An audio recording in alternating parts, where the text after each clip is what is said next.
G'day folks, welcome to another episode of Stuff and Such. Today we're going to plant some red onions.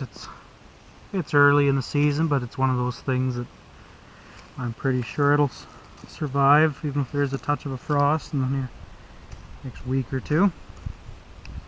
As you can see in my background over here, we have the yellow and Spanish onions, I think they're called, growing over here nicely. Some of them are up a couple inches. They're doing quite nice actually. So we're gonna throw these red ones in and a couple rows. That'll be nice.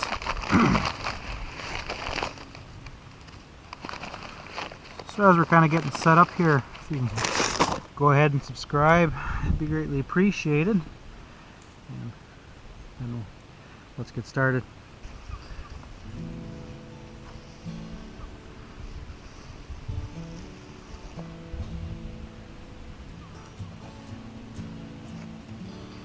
Make a couple rows here.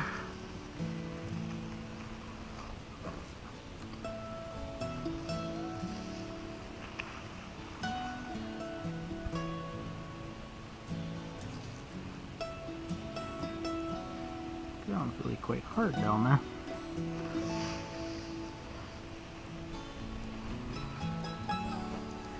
The nice thing about making videos of while you're growing, you can look back and just see exactly where you planted if you ever forget, which I would be apt to do. I'm not really sure how these are going to work, being that they're so far sprouted, but there's only really one way to find out.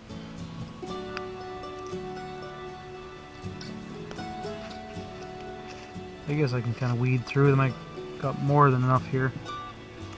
Pick out the shorter ones.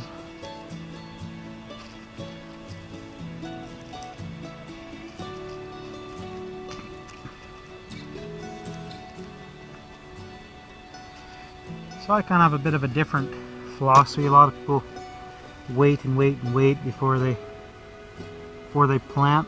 Maybe they've learned their lessons. I'm kind of still relatively young. The way I kind of look at it is that every now and then you might get lucky and not have to worry about frost, and it gets through, and that way you get more yield. Let's say I plant some beets the next week here, and about 2 weeks from now I get frost and nips off the top. So really, for me to replant those beets, it'd cost me $2 maybe, and 10 minutes of my time. So there's really no risk really. It's only if you get a surprise frost in June or something, then you kind of get in trouble. But you can't really predict a frost in June.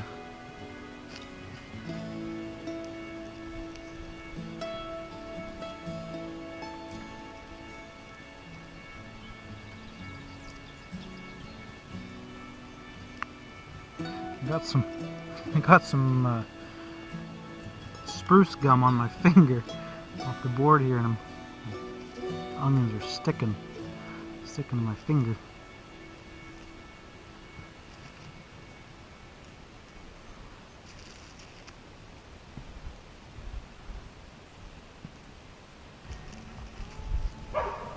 One thing I think I'll do for next year is I'll add another 8 inches to these beds. That way you'd be able to hopefully work from your feet. Right now it's okay. I'm young, I don't mind working this height, but there's a theory, or not theory, a saying called aging in place. It's basically just using your youth to how to explain that? So typically when a person gets old, they have to depend on younger people to assist them around or do certain tasks for them. Use your imagination, I guess, on that. But aging in place, like, the mindset is that build things with your youthful energy so that when you get old, the tasks aren't nearly as big and you can still do them. And that way you essentially helped yourself with your younger self, helped your older self. I guess it's just kind of basically along the theory of just plan ahead, I guess.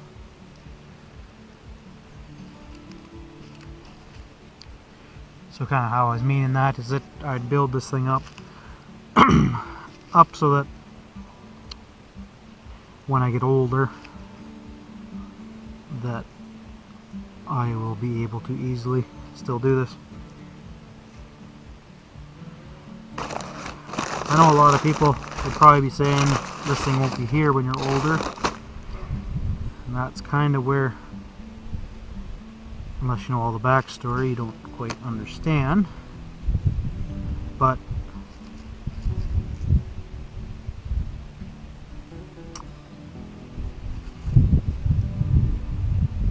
my plan here is that I'll eventually go around it with concrete after I determine this is where I want it and the shape is nice and I like it. That way it'll end up pretty well permanent.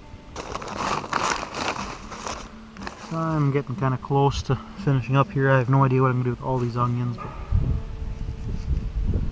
worst case scenario, I'll turn them into compost.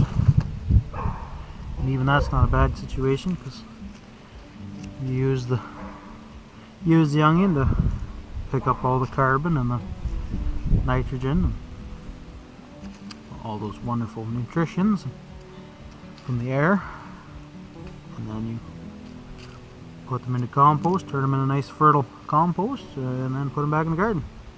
Grow something else.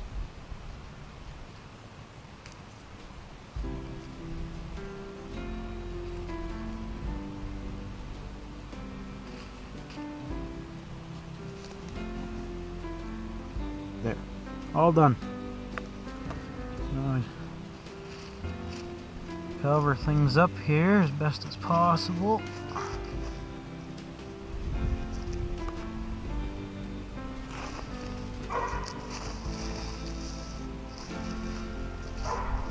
One thing I need to do to the soil is it's pretty boring soil right now. It's kind of a sandy loam topsoily stuff, but there's a bit of clay in it, and it's also sort of doesn't have too much really going for it.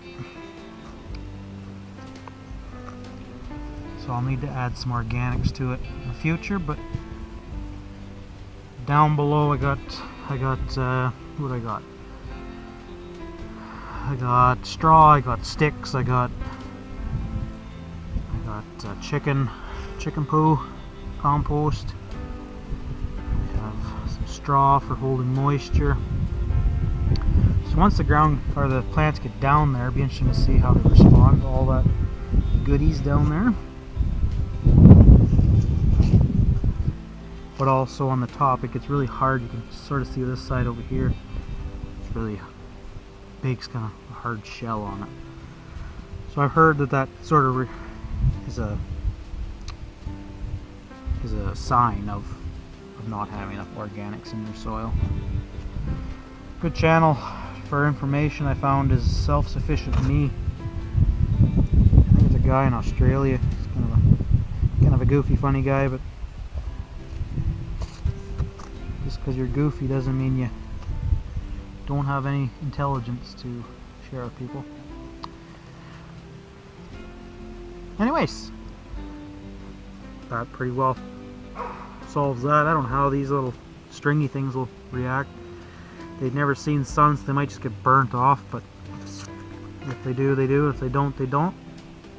Such is life. I'm going to gather these up here, and I think I'll throw them in the compost. I have probably probably 150 onions going to be growing in here, so no sense getting too carried away. So this bag here, $3.29. That's about the price of about 3 big red onions. So you do the math. Anyways, that's enough of me yammering on. Have a great day, guys. We'll catch you in the next video.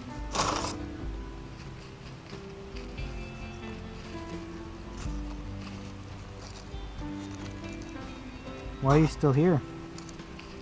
Is it because I haven't turned off the camera? Probably. Maybe you're watching me gather up my onions and you find it very therapeutic.